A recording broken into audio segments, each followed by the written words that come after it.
Bom, primeiro eu quero cumprimentar o IFHC, a Fundação Lema e o Instituto Brava pela iniciativa. Eu acho ótimo nós termos essa oportunidade de discutir um tema que sempre vem à tona, que é a avaliação de professor, aprendizagem, qualidade da escola. Eu acho que desde aquela pesquisa da McKinsey, quando nós fomos apresentados a pesquisa em 2007, 2008, por aí, que o Brasil, de modo geral, ficou muito preocupado com o tema qualidade do professor para melhorar o aprendizado do aluno, né? Então, eu acho que esse tema continua sendo central e eu duvido que tenha alguém nessa sala que não concorde que a qualidade do professor e o desempenho do professor é essencial para a evolução e o aprendizado da criança. Bom, primeiro, eu quero cumprimentar o professor Dr. Tom, sobretudo pelo foco no período probatório, né? Eu acho que a coisa mais importante do seu paper foi o foco na avaliação no período probatório. Eu realmente concordo com você que certificar professor depois de 10 ou 15 anos de carreira não vale muito a pena, e também concordo que se preocupar com a formação inicial é começar perdendo, né? Porque a formação inicial é muito difícil, as universidades têm uma autonomia exagerada, né? E é muito difícil interferir nisso, né? Então eu concordo totalmente, gosto da abordagem com o foco no período probatório para avaliar o professor, identificar quem pode continuar e quem não pode continuar na carreira. Eu acho isso muito bom. Infelizmente, o Brasil considera o período probatório como uma avaliação meramente burocrática para cumprir a lei que está prevista na nossa Constituição. As nossas escolas e distritos não têm a menor liberdade e flexibilidade para avaliar um professor no período probatório. Em geral, a regra de avaliação no período probatório, no Brasil como um todo, é uma regra constitucional. Todos funcionários públicos precisam ser avaliados ao final de 2 ou 3 anos. Isso acaba sendo feito por uma secretaria de planejamento, que não entende muito a área que está sendo avaliada, e os critérios, por uma questão jurídica, são os mesmos para todos os funcionários públicos, da saúde, da educação, da assistência social, do transporte, etc. Então, no Brasil, seria muito bom se, à luz da experiência americana e essa da Gates Foundation, se nós pudéssemos rever a lei do probatório e pensar em estratégias de flexibilidade, onde a avaliação no período probatório fosse mais focada no perfil do profissional que está atuando numa determinada área de política pública, o que não ocorre hoje aqui no Brasil em geral, né? Um outro ponto que é importante registrar é que o Brasil tem uma diferença crucial em relação aos Estados Unidos. Os dois países são países federalistas, só que nos Estados Unidos a educação funciona em base territorial, com base no distrito. Aqui no Brasil não, nós temos redes de ensino que são concorrentes, que competem entre si no mesmo território, né? Então nós temos uma escola municipal que compete com a escola estadual, que compete com a escola particular. São 3 escolas que podem atuar no mesmo território, que seguem currículos distintos, diretrizes políticas diferentes, carreiras de professor distintas e sistemas de avaliação distintos, o que dificulta enormemente melhorar a educação no âmbito do distrito geográfico, né? Um outro ponto que também aqui no Brasil, especialmente no estado de São Paulo, é muito difícil, é a extrema rotatividade de professores. Um sistema de avaliação como o que você desenvolveu e com evidências muito sólidas, eu acho que as evidências da pesquisa são realmente impressionantes, né? É um sistema que depende fundamentalmente de uma escola que tenha rotinas muito bem organizadas e a possibilidade de fixar o professor, a equipe na escola. Aqui é muito difícil, no Brasil em geral, né? Aqui tem gente de outros estados, no Brasil em geral isso é muito difícil. No estado de São Paulo é quase impossível na rede estadual de São Paulo, porque a própria legislação ela permite que apenas 50% dos professores permaneçam mais do que um ano na mesma escola. Então, há uma rotatividade permanente, independente do professor ser efetivo, estar no probatório ou ser um professor temporário. Há uma permanente rotatividade que impede, por exemplo, fazer o teacher tracking do student achievement, porque o tempo todo os professores estão mudando e os alunos também mudam muito de escola, mas os professores muito mais, né? Um outro ponto que aí é específico do caso de São Paulo, depois eu vou mostrar alguns slides rapidinho, e que dificulta uma avaliação como essa, é que aqui em São Paulo, por exemplo, o diretor de escola tem uma carreira específica, presta concurso para ser diretor, se efetiva no quadro de carreira, tem estabilidade e será diretor da escola até o final da carreira, né? Independente de ser um bom diretor ou não. Quer dizer, nós podemos ter um ótimo diretor que depois de 5 anos como diretor, cansou de ser diretor. Mas ele vai continuar como diretor, porque se ele voltar para a sala de aula, ele vai perder salário.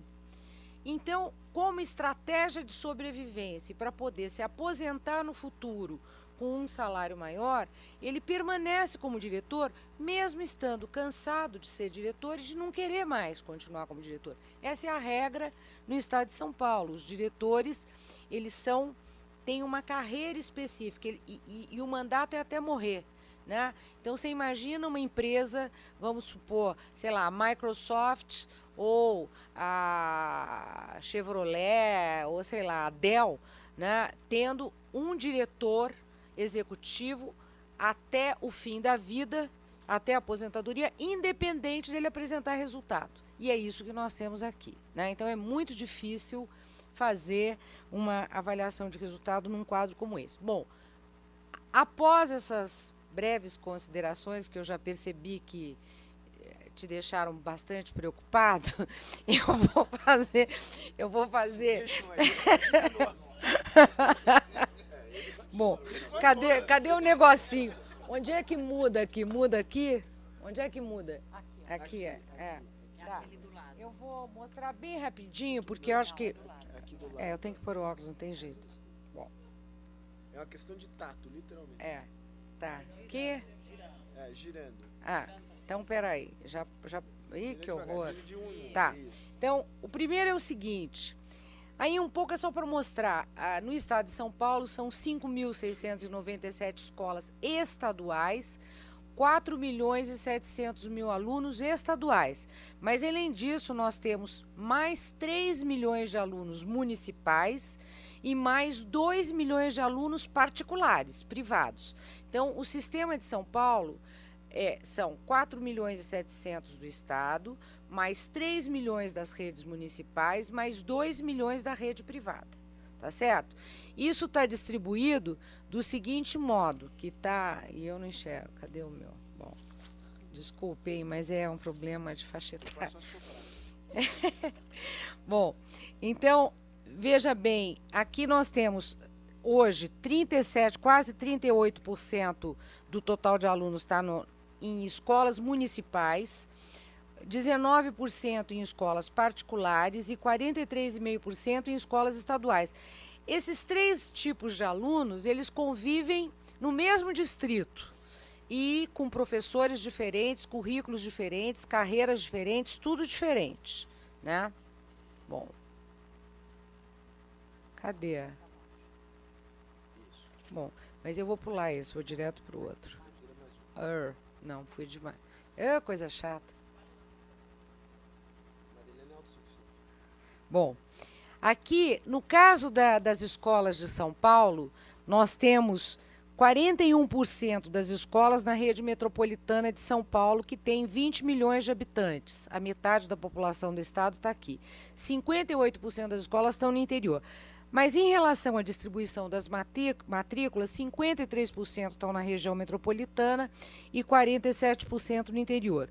Portanto, e aqui na região metropolitana nós temos os maiores problemas, quer dizer, a maioria das escolas com baixo desempenho, desempenho insuficiente, falta de professor, rotatividade extrema, diretores, escolas que trocam diretores 3, 4 vezes por ano, está tudo concentrado aqui na região metropolitana de São Paulo. É fácil ser secretário de educação aqui. Bom...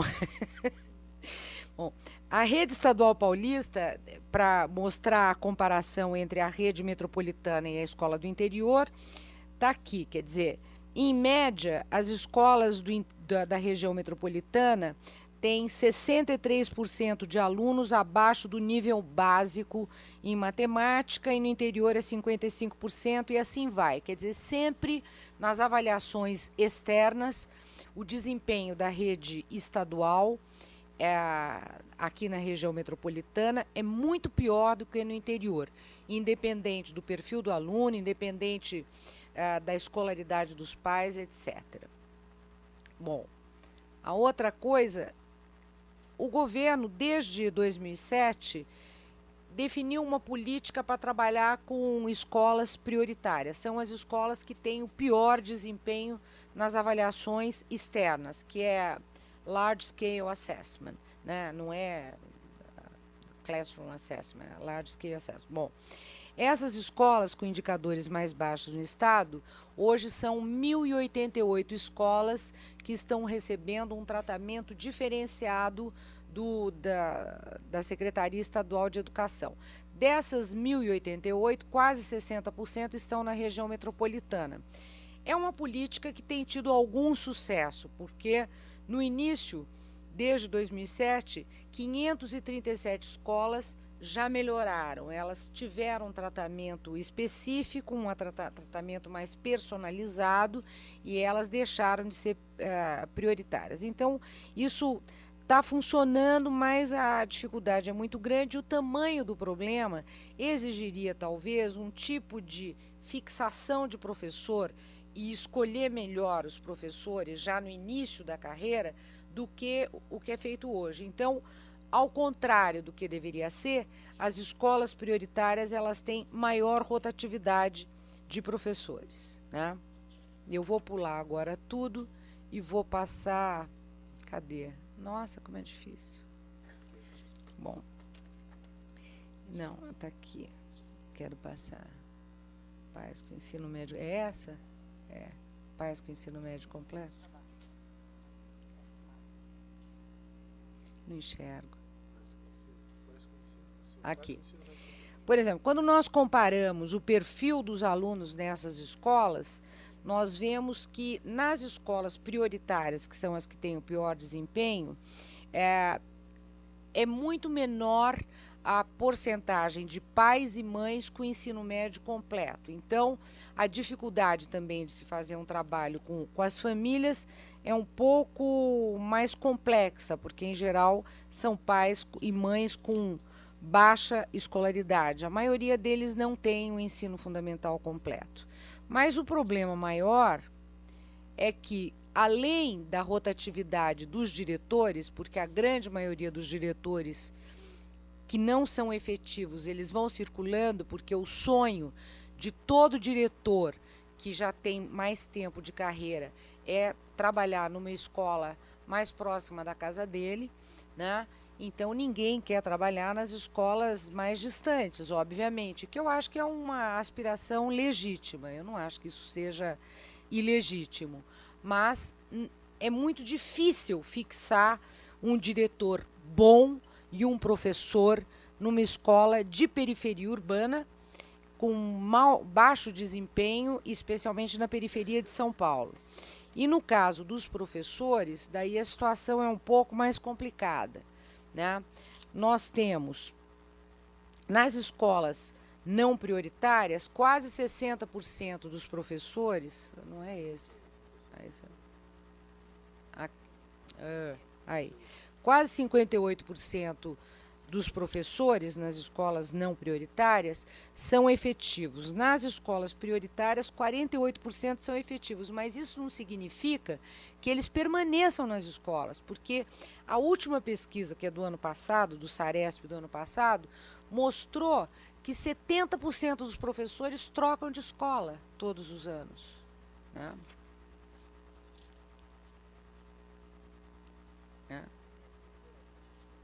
Não, não vi. Bom, eu estou falando a de São Paulo, tá? Estou falando a de São Paulo e já falei que São Paulo tem uma situação um pouco mais complicada do que o resto do Brasil, né? Aqui a rotatividade é maior, a, o fato de ter um diretor com carreira específica é único, parece, Paula, me corrija se eu estiver errado, ouvi dizer que é o único caso no mundo de ter uma carreira específica para diretor, só São Paulo. Quem me disse isso foi a Bárbara Brands, do Banco Mundial. Ela disse que não tem em nenhum país. Diz que não existe, só no estado de São Paulo. Bom, e na cidade de São Paulo, e no interior todo, porque o interior copiou a carreira do estado, né? Bom, depois eu vou pular os gráficos de evolução do IDESP e vou passar aqui só para... Tá, tô acabando. Algumas ações que estão sendo feitas para as escolas prioritárias e que estão apontando alguns resultados. Em primeiro lugar, as escolas prioritárias estão com um projeto pedagógico diferenciado e o foco é gestão por resultado e tentando um envolvimento mais permanente da comunidade, né? O outro ponto é a residência educacional. Os estudantes universitários, eles apoiam as escolas tanto na elaboração do projeto pedagógico como também no desenvolvimento dos projetos curriculares. São Paulo, desde 2008, implantou um currículo no âmbito do Estado e com materiais estruturados. Isso ajudou, porque a avaliação segue o currículo e os professores, mesmo não tendo fixação na escola, eles têm um conteúdo já pré-definido para seguir, o que é fundamental, e a Cláudia vai falar mais dessa parte, né? O que é mais importante está aqui, ó.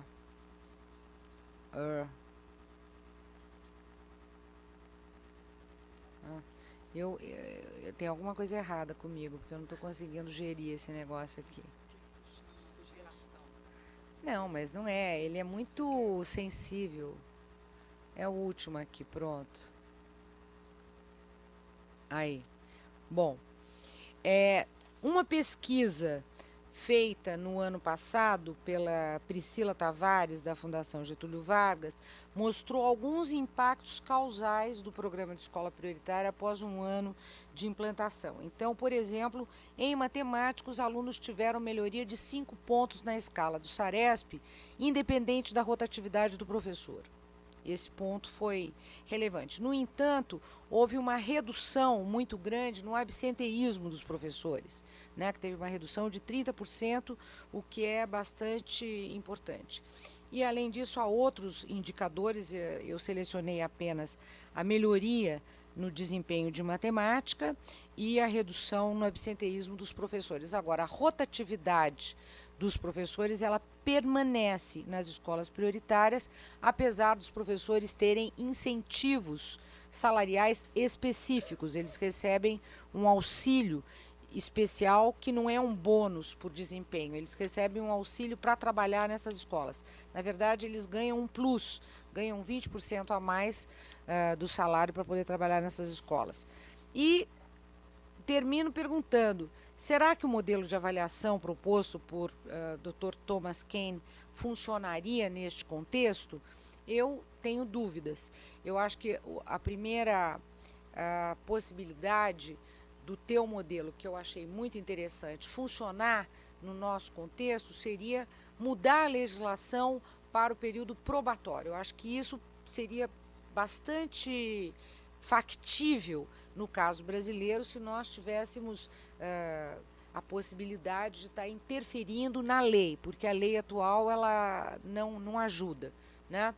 E um último ponto do seu modelo, que eu acho que seria fácil, eu acho mais difícil, o acompanhamento do professor e o desempenho do aluno pela rotatividade. Eu acho que é o survey dos alunos sobre o desempenho dos professores. Eu achei o survey interessantíssimo e eu acho que tanto o survey como a ênfase no período probatório poderiam ser de grande utilidade para nossas ideias e debates a respeito de avaliação de professores. Muito obrigada.